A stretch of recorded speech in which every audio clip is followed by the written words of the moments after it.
Good afternoon ma'am.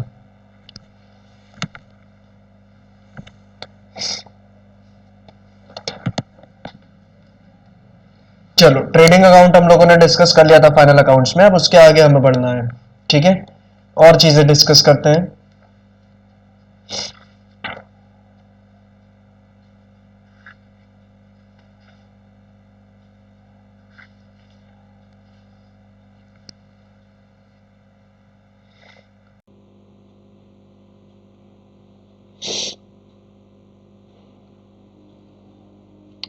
तो final accounts में आप तीन चीजें होती हैं, आप जानती हैं।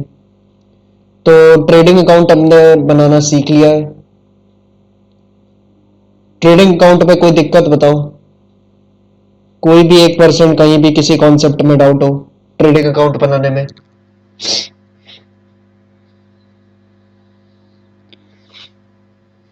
हम्म,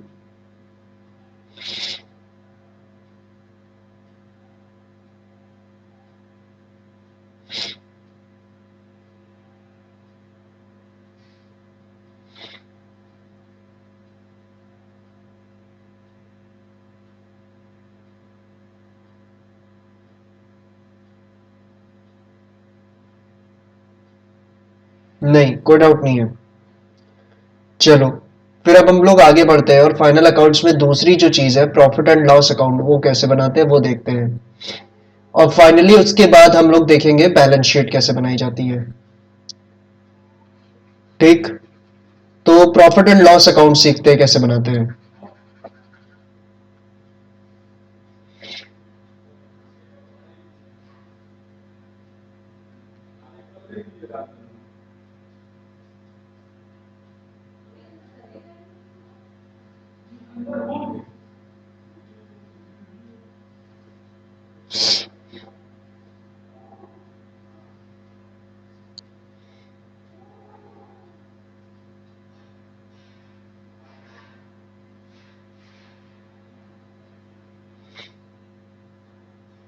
डेबिट या क्रेडिट,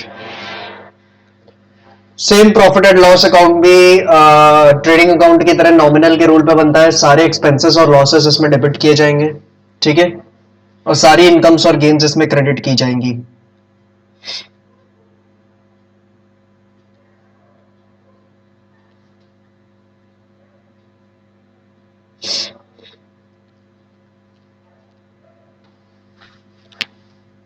ठीक,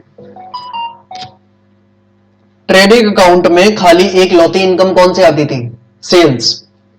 ट्रेडिंग अकाउंट में एक लौती इनकम कौन सी आती थी? सेल्स। और मैंने आपको बताया था सेल्स के अलावा जितनी भी इनकम से सब कहा जाएंगे प्रॉफिट एंड लॉस अकाउंट के क्रेडिट पे। ठीक है, ये तो बात सर्टेन है कि एक्सपेंस लॉस को डेबिट करना होता है।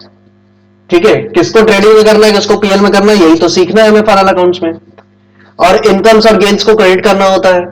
ठीक है, कौन सी इनकम को ट्रेडिंग में करना है, कौन सी इनकम को पीएल में करना है, यही तो हमें सीखना है।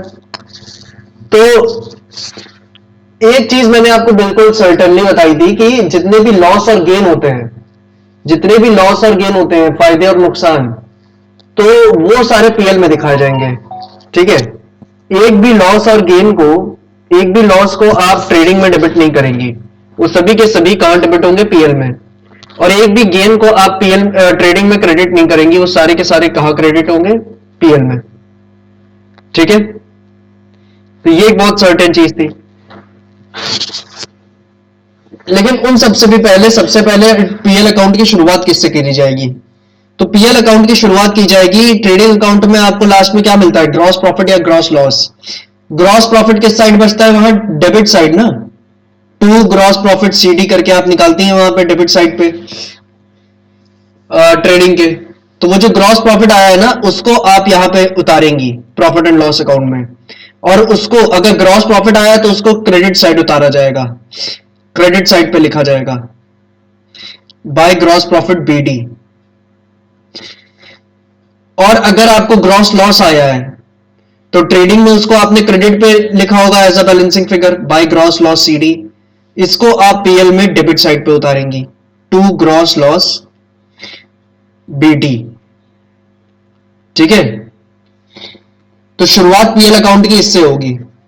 अब जो भी आया है आपका ग्रॉस प्रॉफिट आया है तो उसको क्रेडिट साइड उतार लो पीएल अकाउंट के, और अगर ग्रॉस प्रॉफिट आया है तो ग्रॉस लॉस आया है तो उसको डेबिट साइड उतार लो पीएल अकाउंट के। उसके बाद चार चीजों के ऊपर बात होती है, ठीक है, क्योंकि ट्रेडिंग अकाउंट की तरह ये भी क्या है, नॉमिनल अकाउंट है। नॉमिनल अकाउंट पे चार ही चीजों पे बात होती है, एक्सपेंसेस, लॉसेस, इनकम्स और गेन्स, ठीक है। सबसे पहले बात करें एक्सपेंसेस की, तो एक्सपेंसेस का हमने दो पार्ट में तोड़ लिया था ना एक्सपेंसेस को, एक तो था डायरेक्ट एक्सपेंसेस और दूसरे थे इनडायरेक्ट एक्सपेंसेस। हमने ये देखा था कि सारे के सारे डायरेक्ट एक्सपेंसेस क्या किए जाते हैं, ट्रेडिंग में डेबिट, ट्रेडिंग अकाउंट में उसको क्या किया जाता है, डेबिट। और सारे के सारे इनडायरेक्ट एक्सपेंसेस को क्या किया जाता है, प्रॉफिट एंड लॉस अकाउंट में डेबिट, ठीक है। ये चीज बिल्कुल सर्टेन है। तो यहां पे हम क्या करेंगे, अब सारे के सारे इनडायरेक्ट एक्सपेंसेस को प्रॉफिट एंड लॉस अकाउंट में डेबिट करेंगे। और इनडायरेक्ट एक्सपेंसेस क्या होंगे, जो डायरेक्ट एक्सपेंसेस ना हो। और डायरेक्ट एक्सपेंसेस क्या होते हैं, फैक्ट्री के एक्सपेंसेस को हम डायरेक्ट एक्सपेंसेस कहते हैं, यानी फैक्ट्री के अलावा जितने भी एक्सपेंसेस होंगे वो सभी इनडायरेक्ट एक्सपेंस होंगे, वो सब पीएल में डेबिट किए जाएंगे, ठीक है।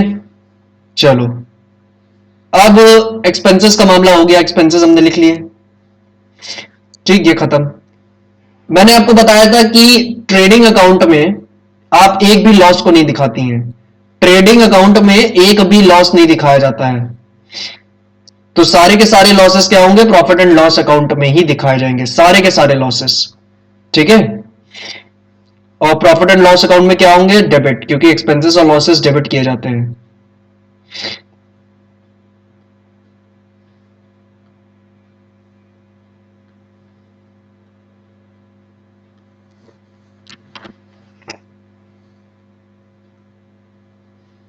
चलो, एक्सपेंसेस भी हो गए, लॉसेस भी हो गए।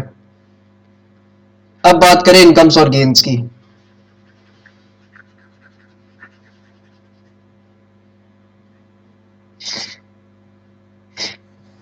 इनकम्स का मैंने बताया था कि इनकम्स को दो पार्ट में तोड़ा।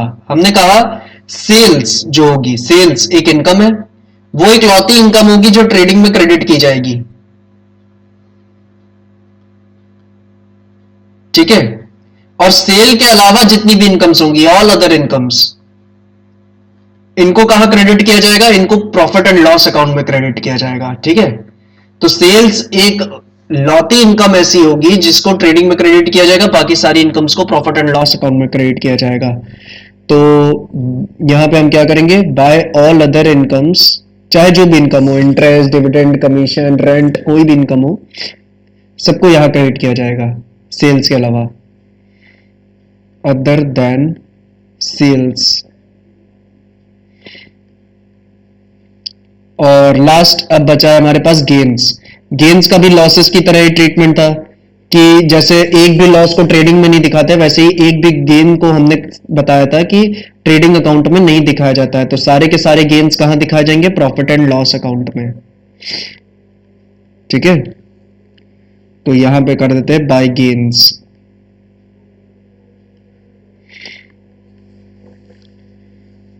क्लियर है। तो इस तरीके से हमने सारी चारों चीजों को रिकॉर्ड कर लिया, एक्सपेंसेस, लॉस, इनकम, गेन को, जो कि डिजर्व करते हैं प्रॉफिट एंड लॉस अकाउंट में होना। जो नहीं करते वो कहां होंगे, वो जरूर ट्रेडिंग में रहे होंगे, है ना। चलो, अब इसके बाद हम कंपैरिजन करेंगे, डेबिट साइड ज्यादा है कि क्रेडिट साइड ज्यादा है। अगर क्रेडिट साइड डेबिट साइड से ज्यादा है, अगर क्रेडिट साइड डेबिट साइड से ज्यादा है, मैं चाहता हूं आप इस बात पे गौर करें क्योंकि आप इसी में गलती काफी करती हैं। तो बैलेंस कहां बचेगा, डेबिट साइड पे, डेबिट साइड पे बैलेंस बचेगा जिसको हम कहेंगे नेट प्रॉफिट, इसको लिखेंगे टू नेट प्रॉफिट, ठीक है, बैलेंसिंग फिगर। और अगर डेबिट साइड ज्यादा होगी क्रेडिट साइड से, कौन सी, डेबिट साइड पे अमाउंट ज्यादा होगी क्रेडिट साइड से, तो बैलेंस कहां बचेगा, क्रेडिट साइड पे, और इसको कहा जाएगा नेट लॉस। ये नेट प्रॉफिट या नेट लॉस जो भी अकर करेगा, ये हमारा एक्चुअल प्रॉफिट लॉस होगा बिजनेस का। क्यों, क्योंकि इससे हम इसमें हमने सारी की सारी इनकम्स को एडजस्ट किया है, सारे के सारे एक्सपेंसेस को एडजस्ट किया है।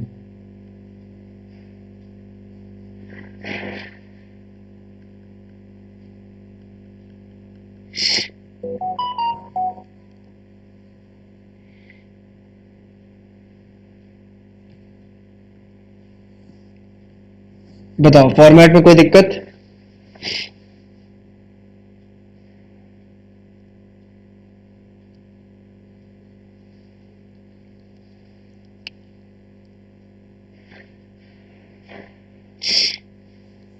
कोई दिक्कत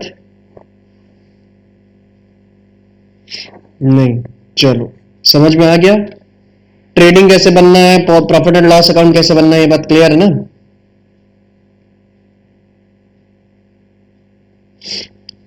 क्लियर है?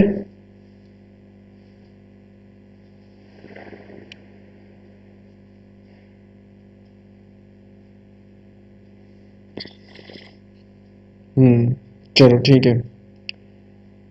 फिर आपको क्वेश्चंस भेज रहे हैं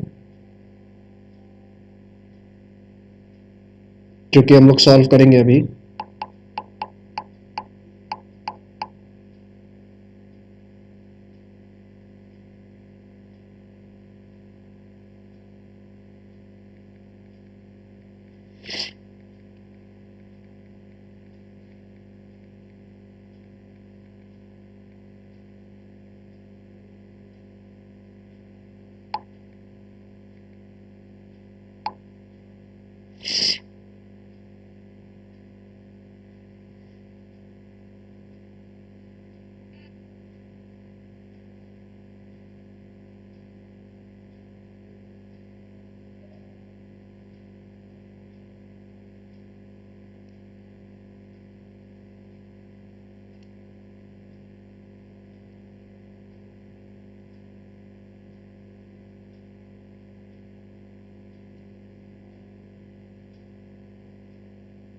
बस एक सेकंड मैम, आपको सारे क्वेश्चन सेंड कर दिए।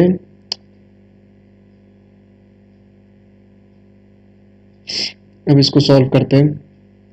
ट्रेडिंग भी आपको आ गया है, पीएल भी फॉर्मेट आ गया है, तो बस अब इसके ऊपर क्वेश्चंस लगाते हैं ट्रेडिंग और पीएल के ऊपर, और फिर फाइनली हम लोग बैलेंस शीट करेंगे और बैलेंस शीट के ऊपर फिर क्वेश्चंस लगाएंगे। और जब तीनों के ऊपर परफेक्शन आ जाएगा तब हम लोग एडजस्टमेंट्स वाला पार्ट शुरू करेंगे। चलो,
बस एक सेकेंड मैम, ये खुल जाए ताकि क्वेश्चन सामने डिस्प्ले हो पाए।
सबसे पहले हमें ये क्वेश्चन करना है, क्वेश्चन नंबर 17।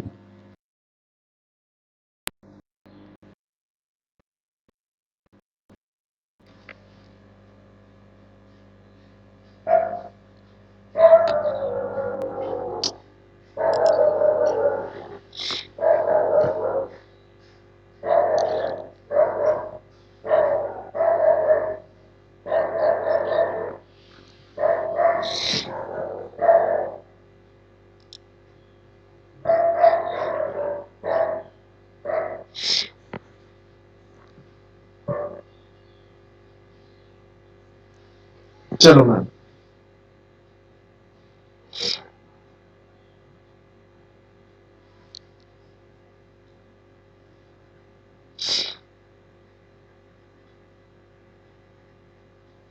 तो प्रॉफिट एंड लॉस जो एक्चुअल में बनेगा हमारा, वो क्या होगा, वो हमारा कंटिन्यूएशन में ही बनेगा ट्रेडिंग अकाउंट के। यानी ट्रेडिंग अकाउंट के फौरन बाद हम क्या करेंगे, प्रॉफिट एंड लॉस अकाउंट बनाएंगे। ठीक है,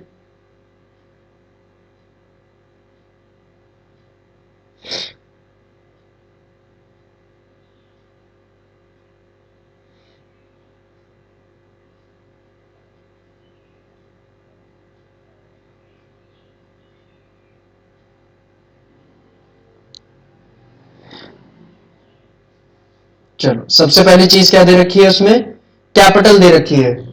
तो कैपिटल को कहां लिखा जाएगा,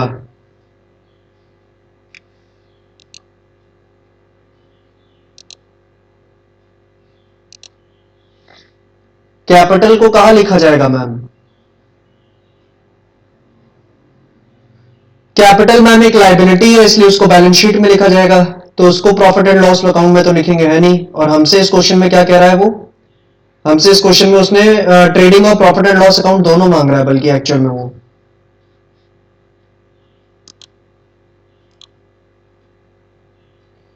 following is the trial balance of Shamit on 31 March 2020, prepare pass closing entries and prepare trading and profit and loss account for the year ended 31 मार्च 2020। तो वो ट्रेडिंग अकाउंट भी और प्रॉफिट एंड लॉस अकाउंट दोनों मांग रहा है। तो चलो ठीक है, तो ट्रेडिंग और प्रॉफिट एंड लॉस दोनों बनाना है, कोई दिक्कत नहीं है। इसी को कन्वर्ट कर देते हैं, trading and profit and loss account. ठीक है, और नीचे वो जो फॉर्मेटिंग में लिखा जाता है वो भी इस क्वेश्चन में रह देते हैं, मतलब फॉर द ईयर एंडिंग उसको नेक्स्ट क्वेश्चन से फॉलो करेंगे। चलो, तो कैपिटल अकाउंट क्योंकि एक लाइबिलिटी है, बैलेंस शीट में लिखा जाएगा, उसको अभी लिखेंगे नहीं यहाँ पे। फिर नेक्स्ट चीज क्या है, स्टॉक अकाउंट 1 अप्रैल 2019 को, स्टॉक अकाउंट 1 अप्रैल 2019, 1 अप्रैल 2019 यानी साल की शुरुआत का दिन, और साल की शुरुआत के दिन पे हमारे पास जो स्टॉक होता है उसको हम क्या कहते हैं, टू ओपनिंग स्टॉक। ठीक है, अब ट्रेडिंग और प्रॉफिट एंड लॉस अकाउंट एक ही में बनता है। ऊपर वाला जो हिस्सा होगा इसका ट्रेडिंग का कहलाएगा, नीचे वाला जो हिस्सा होगा वो प्रॉफिट लॉस का कहलाएगा।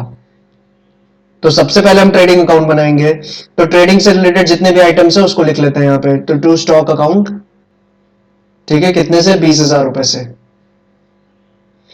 पिक क्लियर नहीं दिख रही है बुक की तरफ साइड से,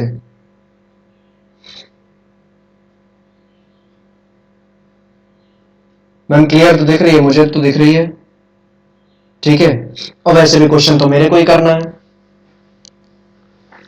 ठीक है, क्या ही दिक्कत है। तो स्टॉक अकाउंट क्या है, 1 अप्रैल 2019 यानी ओपनिंग स्टॉक है ये, 20,000 रुपए का।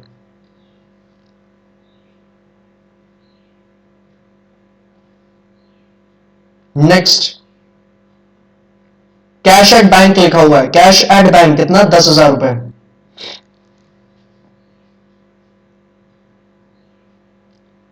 तो कैश एट बैंक क्या है, कैश एट बैंक एक एसेट है। एसेट भी कहा जाएगा, बैलेंस शीट में जाएगा, यानी ना तो ये ट्रेडिंग अकाउंट में लिख सकते हैं, ना ही हम इसको प्रॉफिट एंड लॉस अकाउंट में लिख सकते हैं। Cash in hand, cash in hand भी हमारा एक एसेट है, एसेट है तो वो भी बैलेंस शीट में जाएगा, इसको भी हम ना ट्रेडिंग में लिख सकते हैं ना पीएल में लिख सकते हैं।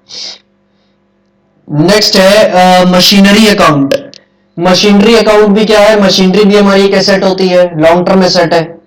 वो भी क्या होगा, वो भी हमारा बैलेंस शीट में जाएगा, वो भी एसेट्स में जाएगा बैलेंस शीट में, वो भी हमारा क्या होगा, यहाँ ना तो ट्रेडिंग अकाउंट में लिखा जाएगा ना प्रॉफिट एंड लॉस अकाउंट में लिखा जाएगा। चलो नेक्स्ट,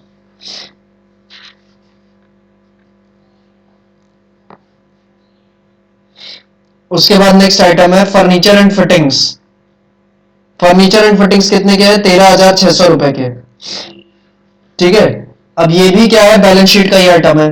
फर्नीचर भी क्या होता है, एसेट होता है, इसलिए ये भी बैलेंस शीट में जाएगा। तो शुरुआत के अगर आप ये 7 आइटम्स देखें, 6 आइटम्स हैं, 6 में से 5 तो हमें लिखने ही नहीं है, क्योंकि वो ट्रेडिंग और पीएल में नहीं बल्कि बैलेंस शीट में लिखे जाएंगे। सिर्फ ओपनिंग स्टॉक था हमारे काम का भी। उसके बाद परचेजेस दिया हुआ है, ये काम का है, ये ट्रेडिंग में लिखा जाएगा, कितना है, 1.5 लाख रुपया। तो टू परचेजेस 1.5 लाख रुपए।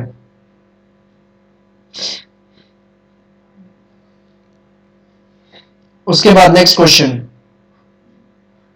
वेजेस है कितने रुपए, 1 लाख रुपए। वेजेस क्या है, direct expense and direct expense, क्योंकि इसी बेसिस पे आप डिसाइड करेंगे कि इसको ट्रेडिंग में लिखना है कि पीएल में लिखना है। तो वेजेस क्या है, डायरेक्ट एक्सपेंस की इनडायरेक्ट एक्सपेंस, जल्दी बताओ।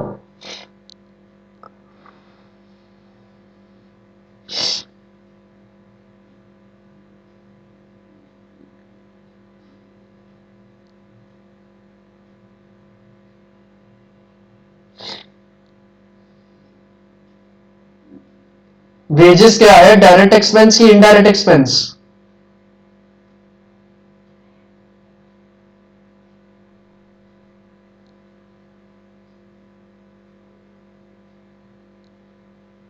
सो गई कहा,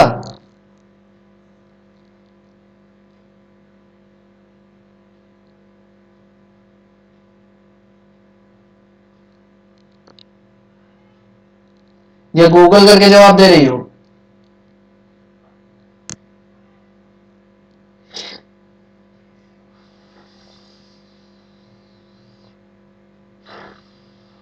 वेजेस क्या है, डायरेक्ट की इनडायरेक्ट।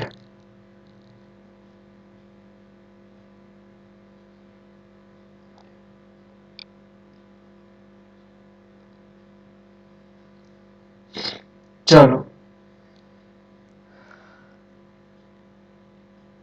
टू वेजेस, आधे घंटे में जवाब तो दे दिया कम से कम। वेजेस कितने रुपए है, 1 लाख रुपए।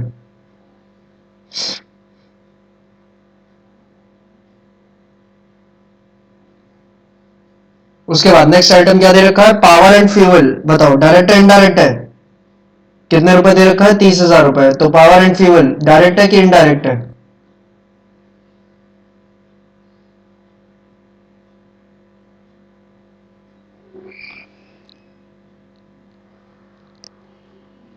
डायरेक्ट।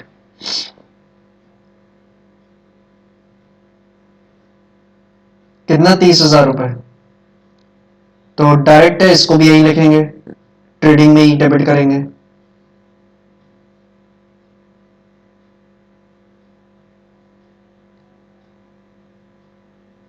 फैक्ट्री लाइटिंग 2,000 रुपए, ठीक है। फैक्ट्री लाइटिंग क्या है, डायरेक्ट एक्सपेंस की इनडायरेक्ट एक्सपेंस।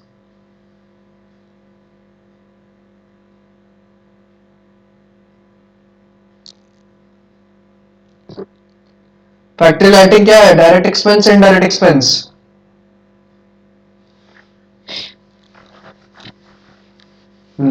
ठीक है, तो इसको भी ट्रेडिंग में डेबिट किया जाएगा। इसके नाम में ही लिखा था कि ये फैक्ट्री एक्सपेंस है, 2,000 रुपए। उसके बाद नेक्स्ट क्या है, फैक्ट्री राइटिंग हो गया, फिर है नेक्स्ट सैलरीज। सैलरीज बताओ क्या है, direct expense and direct expense. Salaries direct expense की indirect expense.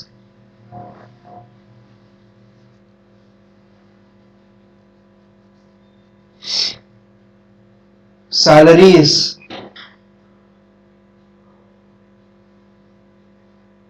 Direct expense indirect expense.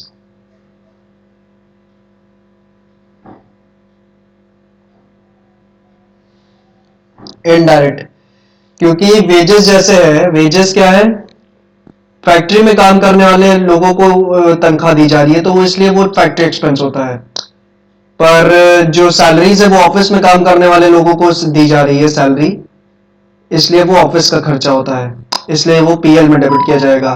तो देखो मैंने ये जो मैं खाता बना रहा हूं इसको दो पार्ट में तोड़ दिया। अब ये जो ऊपर वाला हिस्सा है ना, ये वाला जो पोर्शन है पूरा डेबिट और क्रेडिट का, ये ट्रेडिंग का पोर्शन है, और जो नीचे वाला पोर्शन है डेबिट और क्रेडिट का, ये पीएल का पोर्शन है। ठीक है, तो एक ही में बन जाएगा ये ट्रेडिंग पीएल।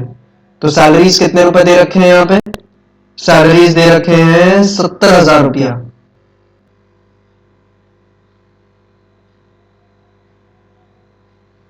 नेक्स्ट इसके बाद क्या दे रखा है, नेक्स्ट इसके बाद दे रखा है डिस्काउंट अलाउड और डिस्काउंट रिसीव्ड। अब ये मुझे बताओ आप कि डिस्काउंट अलाउड और डिस्काउंट रिसीव्ड एक्सपेंस या इनकम होते हैं। आप इनको एक्सपेंस या इनकम बोलोगी या फिर इनको लॉस या गेन बोलोगी? डिस्काउंट अलाउड को आप एक्सपेंसेस एंड इनकम बोलोगी कि इन लॉस एंड गेन बोलोगी? डिस्काउंट अलाउड और डिस्काउंट रिसीव्ड को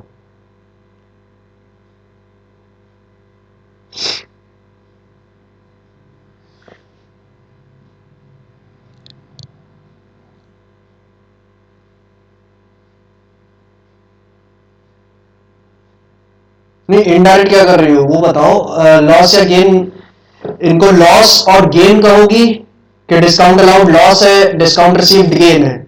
ऑप्शन नंबर 1, क्या ये सही है मेरा स्टेटमेंट? या डिस्काउंट अलाउड एक्सपेंस है और डिस्काउंट रिसीव्ड इनकम है? क्या ये स्टेटमेंट सही है मेरा?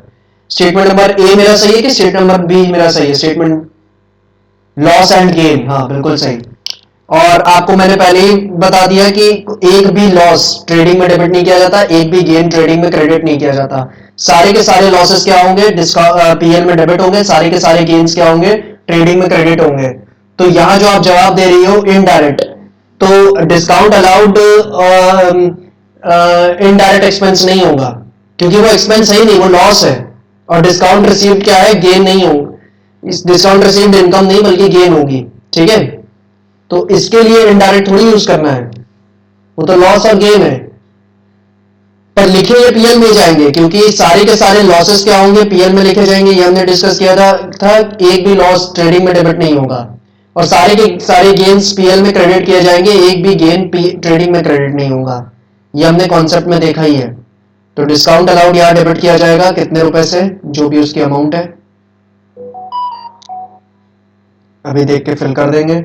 और डिस्काउंट रिसीव्ड यहां क्रेडिट किया जाएगा,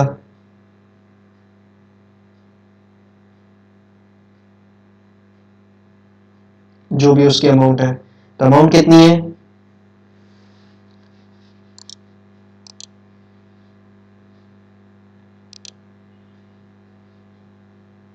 डिस्काउंट अलाउड है 5,000 और वो है 3,000,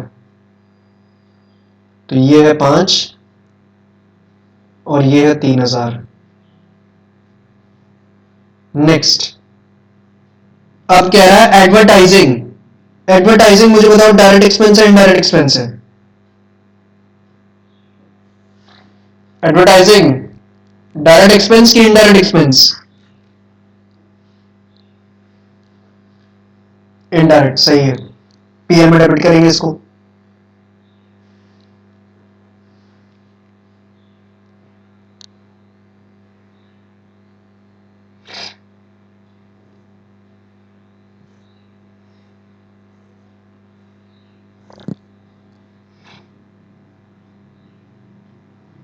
टू एडवर्टाइजिंग,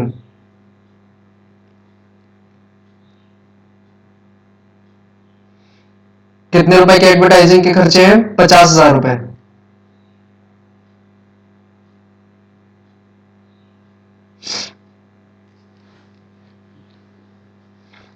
उसके बाद है सेंट्री ऑफिस एक्सपेंसेस, कितने रुपए के? 40,000 रुपए के। ये डायरेक्ट एक्सपेंस है कि इनडायरेक्ट एक्सपेंस है?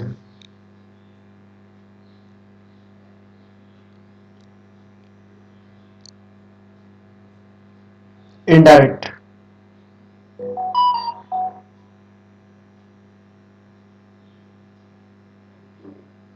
टू सेंट्री ऑफिस एक्सपेंसेस, कितने रुपए के खर्चा किया ऑफिस एक्सपेंसेस पे? 40,000 रुपए खर्चा किए हैं। उसके बाद सेल्स दी हुई है, सेल्स कितनी? 5 लाख रुपए। और हम सभी जानते हैं कि सेल्स एक लौती इनकम होती है जो प्रॉफिट एंड ट्रेडिंग में लिखी जाती है। बाकी सारी इनकम्स कहां लिखी जाएंगी? प्रॉफिट एंड लॉस अकाउंट के क्रेडिट पे। सेल्स एक लौती इनकम है जो ट्रेडिंग के क्रेडिट पे लिखी जाती है। तो सेल्स कितने रुपए है हमारी? 5 लाख रुपए।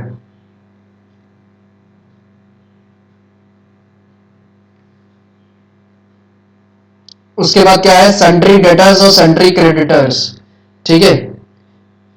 और ये बैलेंस शीट के आइटम्स है। डेटर्स एसेट है, क्रेडिटर्स लायबिलिटी है, तो इसको यहां लिखा नहीं जाएगा। और फिर लास्ट में दिया हुआ है क्लोजिंग स्टॉक 27,000 रुपए, ठीक है? क्लोजिंग स्टॉक कितना दे रखा है? 27,000 रुपए। तो इसको हम यहां लिख देते हैं ट्रेडिंग के क्रेडिट पे, बाय क्लोजिंग स्टॉक 27,000 रुपए। तो अब हमने सारे के सारे ट्रांजैक्शंस जो इस ट्रायल बैलेंस के अंदर दिए हुए हैं और साथ ही साथ एडजस्टमेंट में जो क्लोजिंग स्टॉक लिखा हुआ था उन सबको हमने अपने ट्रेडिंग पीएल में उतार लिया है। ठीक है, जिसको जहां दिखाना चाहिए उसको वहां दिखा दिया है। ठीक है,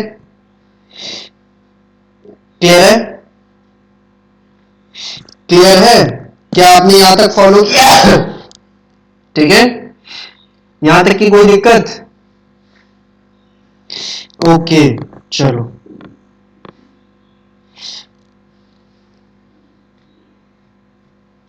अब इतना करने के बाद हमें क्या करना है? अब हमें बैलेंसिंग करनी है। ग्रॉस प्रॉफिट और नेट प्रॉफिट डिटरमाइन करना है, या फिर ग्रॉस लॉस या नेट लॉस आ रहा है तो उसको डिटरमाइन करना है। तो वो कैसे देखेंगे? डेबिट, पहले तो ट्रेडिंग के पोर्शन पे आओ। ट्रेडिंग के डेबिट का टोटल करो, कितना होगा? ट्रेडिंग के डेबिट का टोटल होगा 3,02,000 रुपए। कितना होगा? 3,02,000 रुपए डेबिट का टोटल। और क्रेडिट का टोटल कितना है? क्रेडिट का टोटल है 5,27,000 रुपए। ठीक है, समझ लिया मैम? डेबिट का टोटल, डेबिट पे टोटल आ रहा है अमाउंट्स का 3,02,000 रुपए और क्रेडिट के अमाउंट्स का टोटल है 5,27,000 रुपए। मुझे बताओ बैलेंस कहां बचेगा, डेबिट पे कि क्रेडिट पे? बताओ बैलेंस कहां बचेगा, डेबिट पे कि क्रेडिट पे?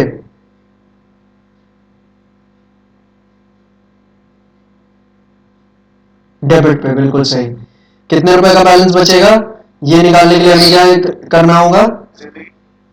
हमें 5,27,000 रुपए जो है उसको माइनस करना होगा 3,02,000 से। तो जब आप माइनस करेंगे तो आएगा 2,25,000 रुपए। तो 2,25,000 का बैलेंस बचेगा डेबिट पे, जिसको हम कहेंगे टू ग्रॉस प्रॉफिट सीडी। ये एज अ बैलेंसिंग फिगर हमने निकाल लिया। ये हो गया 5,27।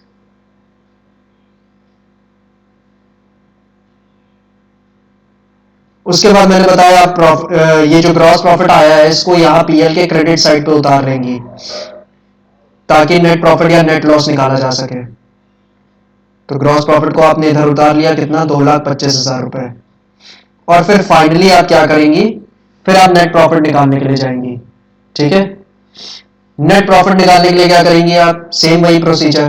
पहले डेबिट के अमाउंट्स का टोटल करो, कितनी है? डेबिट पे अमाउंट है 1,65,000 की। डेबिट पे कितने के अमाउंट्स है? 1,65,000 पे। और क्रेडिट पे कितने के अमाउंट्स है? क्रेडिट पे अमाउंट्स है 2,28,000 की। डेबिट पे अमाउंट है 1,65,000 की, क्रेडिट पे अमाउंट है 2,28,000 की। तो बैलेंस कहां बचेगा बताओ, डेबिट पे कि क्रेडिट पे? बैलेंस कहां बचेगा, डेबिट पे कि क्रेडिट पे?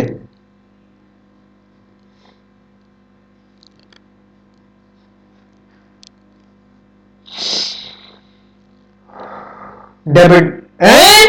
क्रेडिट पे कहां से बच जाएगा? कुछ भी बोलने लग जाती हो आप कभी कभार। डेबिट पे अमाउंट है 1,65,000 की, क्रेडिट पे अमाउंट है टोटल 2,28,000 रुपए की। तो अमाउंट कम कहां पे है? अमाउंट कम कहां पे है? डेबिट पे। तो बैलेंस कहां बचेगा, डेबिट पे कि क्रेडिट पे? बताओ बैलेंस कहां पे बचेगा, डेबिट पे कि क्रेडिट में? डेबिट में, है ना? जहां अमाउंट कम होती है वहां पे बचता है। तो अमाउंट डेबिट में कम है तो डेबिट में बैलेंस बचेगा। कितने रुपए का? 2,28,000 को माइनस कर दो 1,65,000 से, तो कितना होगा? 63,000। 63,000 का बैलेंस बचा है यहाँ पे।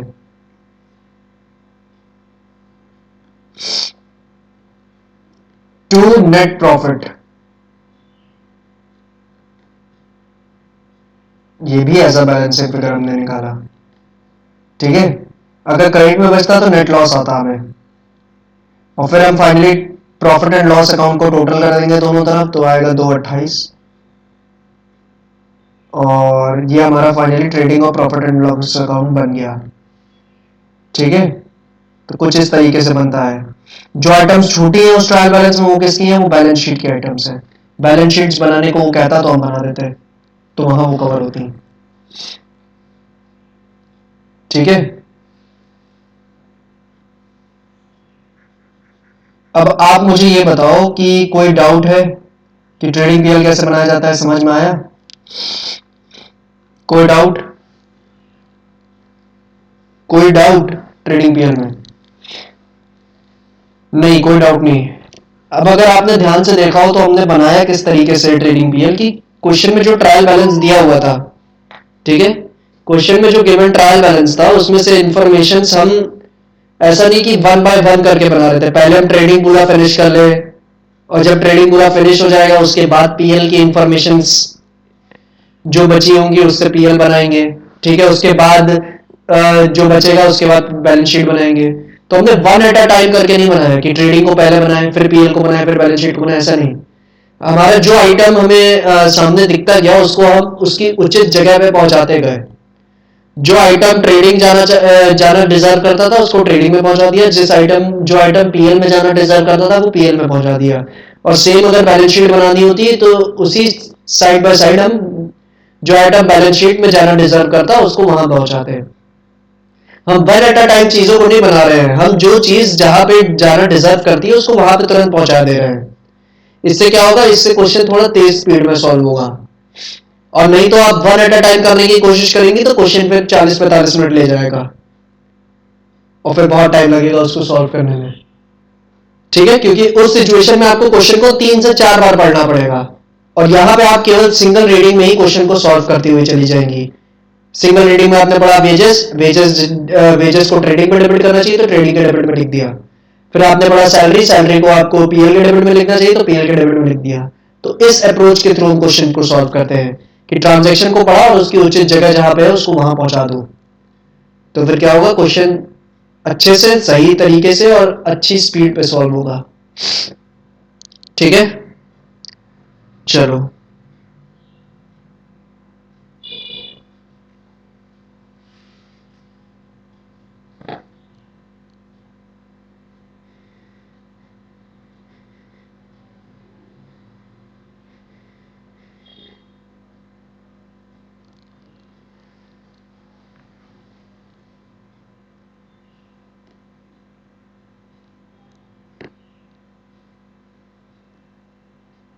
चलो अब ये 18 नंबर क्वेश्चन, ये आप घर पे करेंगे, ये आपके लिए होमवर्क है, ठीक है।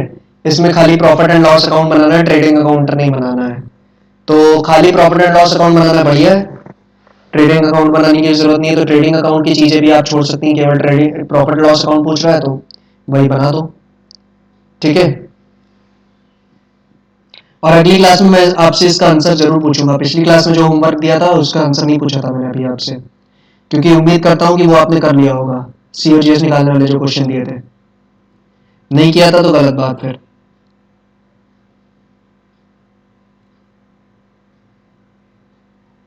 ये वाला क्वेश्चन करते हैं अभी सॉल्व, ठीक है। इसमें हमें क्या करना है, इसमें हमसे ट्रेडिंग और प्रॉफिट लॉस अकाउंट दोनों पूछ रहा है, तो दोनों बनाते हैं। दोनों के फॉर्मेट भी खींचे हुए हैं हमारे पास।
चलो सबसे पहले इसमें क्या दिया है, कैपिटल।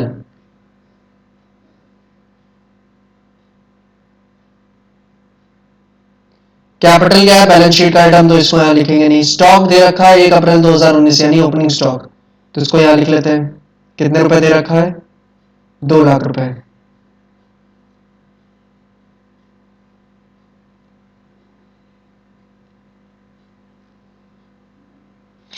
उसके बाद है कैश एट बैंक और कैश इन हैंड, ये दोनों भी बैलेंस शीट के आइटम्स है। मशीनरी, फर्नीचर, फिटिंग्स, ये भी बैलेंस शीट के आइटम्स है, इनको भी नहीं लिखेंगे। फिर क्या है, परचेजेस कितना, 15 लाख रुपए। तो ये कहाँ लिखा जाएगा, ट्रेडिंग के डेबिट पे 15 लाख यहाँ लिख लेते हैं।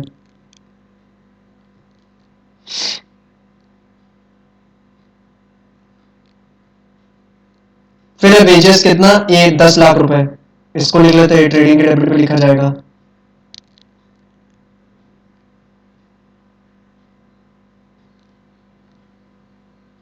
उसके बाद पावर एंड फ्यूल, ये कुछ पिछले ही जैसा क्वेश्चन है, केवल फिगर्स चेंज लग रही है इसमें। 3 लाख रुपए।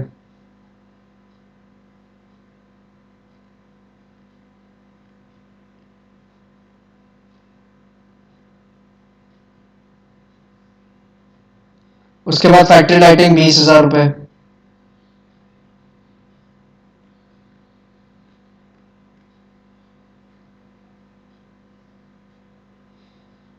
उसके बाद है सैलरीज 7 लाख रुपए।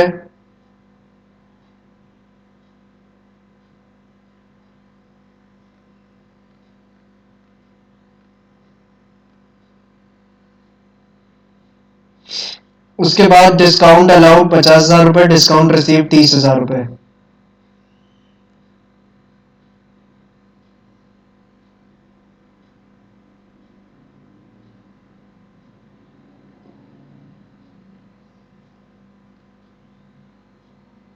उसके बाद एडवर्टाइजिंग है 5 लाख रुपए और सन्ड्री ऑफिस एक्सपेंसेस है 4 लाख रुपए। ठीक है, सारी चीजें सामने ही लिखी हुई है, कौन सी का चीज कहाँ लिखनी है।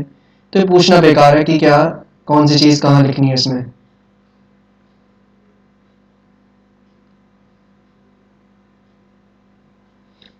ठीक है, उसके बाद सेल्स दे रखे हैं 50 लाख रुपए।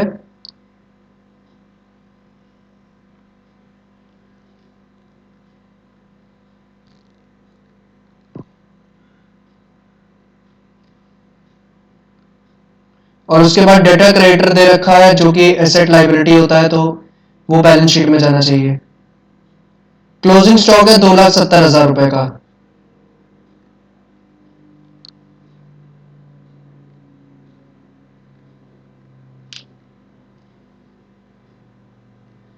ठीक है, और उसके अलावा हमारे पास ये इनपुट सीजीएसटी, आउटपुट सीजीएसटी ये दे रखा है। तो ये जो इनपुट और आउटपुट जीएसटी यहाँ पे दे रखे हैं आपको, 3 ठो इनपुट वाले और 3 ठो आउटपुट वाले। तो इनपुट जीएसटी क्या होता है मैम बताओ, asset liability income expense loss gain, क्या होता है इनमें से।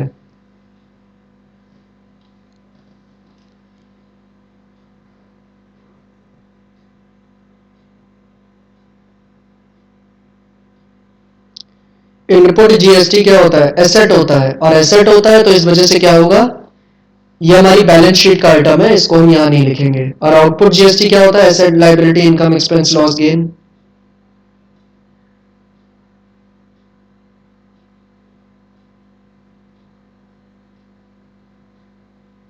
बताओ।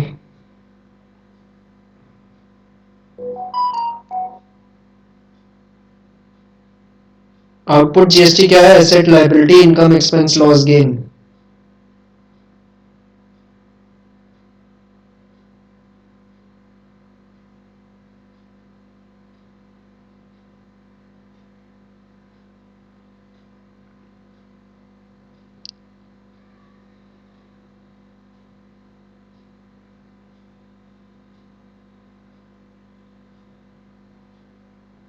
क्या मतलब, क्या 4 बार क्वेश्चन पूछ चुके हैं मैम, उसके बाद भी आप कहेंगी क्या।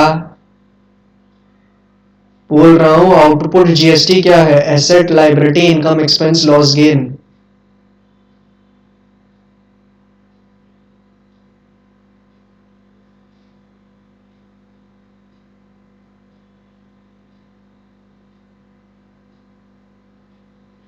आउटपुट जीएसटी क्या है, asset liability income expense loss gain.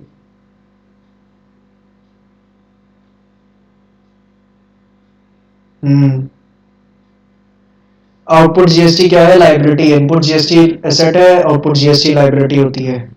ठीक है, ये हम लोगों ने डिस्कस किया था जर्नल वंडर में कि आउटपुट जीएसटी क्या है, आपको फ्यूचर में पे करनी है गवर्नमेंट को, इसलिए आपके लिए एज अ लाइबिलिटी होती है। और इनपुट जीएसटी क्या है, एक एसेट होती है, क्योंकि उसको आप आउटपुट जीएसटी के साथ सेट ऑफ कर सकते हो, वो आपकी लाइबिलिटी को कम कर रही है इस वजह से। ठीक है, तो एसेट और लाइबिलिटी इसलिए बैलेंस शीट में जाएंगी, तो इसलिए इनको ट्रेडिंग पीएल में इनका कोई काम नहीं है। तो सारी की सारी चीज़ें आपने रिकॉर्ड कर ली हैं, बस अब आखिरी में बैलेंसिंग बैलेंसिंग बची है, तो 1 मिनट आ रहा हूँ, कर रहा हूँ उसको।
हेलो, हाँ जी मैम। तो हमने फाइनली क्वेश्चन कंप्लीट कर लिया है, बस इसमें ग्रॉस प्रॉफिट और ग्रॉस नेट प्रॉफिट निकालना बाकी है। तो ज़रा टोटल करते हैं पहले, तो डेबिट साइड में अमाउंट कितने रुपए की है। तो डेबिट साइड का जब आप टोटल करेंगे तो अमाउंट्स निकलेंगे अराउंड 20, 15, 25, 25, 27, 27, 30। डेबिट पे अमाउंट्स है 30,20,000 रुपए की। ठीक है, डेबिट पे अमाउंट्स कितनी है, 30,20,000 रुपए की। और क्रेडिट पे अमाउंट्स कितनी है, 52,70,000 की। ठीक है, डेबिट पे अमाउंट्स है 30,20,000 की और क्रेडिट पे अमाउंट्स है 52,70,000 की। तो ऑब्वियसली डेबिट पे अमाउंट कम है, डेबिट पे अमाउंट कम है तो डेबिट पे बैलेंस बचेगा। कितने रुपए का बचेगा, 52,70,000 को माइनस करके देखो 30,20,000 तो मिल जाएगा। तो कितना आ रहा है माइनस करने पे, 52,70,000 माइनस 30,20,000, तो ये आएगा 22,50,000 रुपए। ठीक है, और इसी को मैं यहाँ कॉपी कर लूंगा प्रॉफिट एंड लॉस अकाउंट में, क्योंकि इसके क्रेडिट साइड पे ग्रॉस प्रॉफिट को लिखना पड़ेगा नेट प्रॉफिट निकालने के लिए। टोटल आ जाएगा 52,70,000।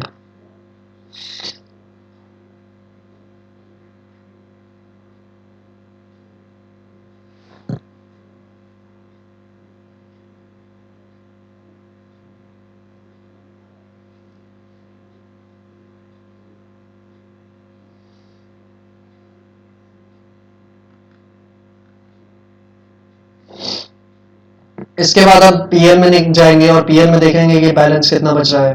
तो डेबिट के अमाउंट्स का टोटल करेंगे तो डेबिट की अमाउंट्स आ रही है टोटल 16,50,000 और क्रेडिट की अमाउंट्स टोटल कितनी आ रही हैं, 22,80,000। ठीक है, डेबिट पे अमाउंट से 16,50,000, क्रेडिट पे अमाउंट से 22,80,000। तो ऑब्वियसली डेबिट पे बैलेंस कम है। डेबिट पे अगर बैलेंस कम है, डेबिट पे अमाउंट कम है, तो बैलेंस कहाँ बचेगा? डेबिट पे।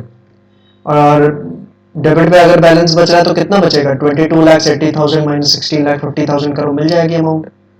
तो 22,80,000 माइनस 16,50,000 में करूंगा तो मेरी अमाउंट कितनी आएगी? 6,30,000। तो 6,30,000 का यहाँ बैलेंस आएगा डेबिट में, जो कि क्या कहलाएगा? Net profit. ठीक है, तो 6,30,000 का नेट प्रॉफिट आ रहा है आपको।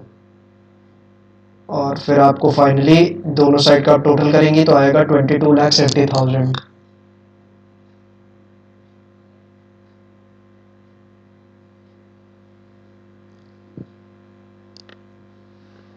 क्लियर है?